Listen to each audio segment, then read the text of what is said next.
ठरलं तर मग या मालिकेतील पुढील भागात आपल्याला पाहायला मिळणार आहे अर्जुनने बाबूला पकडलेलं असतं। अर्जुन बाबूला बोलतो, बाबू 22 वर्षापूर्वी अपघात झाला होता, तो अपघात महिपत शिकरे यांनीच तुला करायला सांगितला होता? त्यावर बाबू बोलतो, हो, महिपत शिकरेंनीच 22 वर्षापूर्वी अपघात करायला सांगितला होता आणि तो अपघात महिपत शिकरेला कुणीतरी सुपारी दिली होती किल्लेदाराला मारण्यासाठी। बाबूच्या या बोलण्यावर सायली आणि अर्जुनला खूप मोठा धक्का बसतो।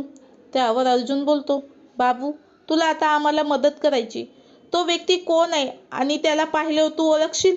त्यावर बाबू हो बोलतो। तर येणाऱ्या भागात आता अर्जुन आणि सायली बाबूला घेऊन पनवेलला जाणार आहेत।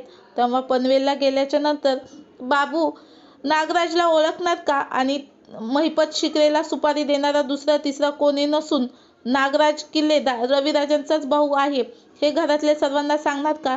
त्यावेळेस घरातले सर्वच कशा प्रकारे रिॲक्ट करणार हे पाहणं खूपच रंजक ठरणार आहे। तर असेच मालिकेचे डेली अपडेट पाहण्यासाठी आपल्या चॅनलला सबस्क्राईब करा आणि व्हिडिओला लाईक करा।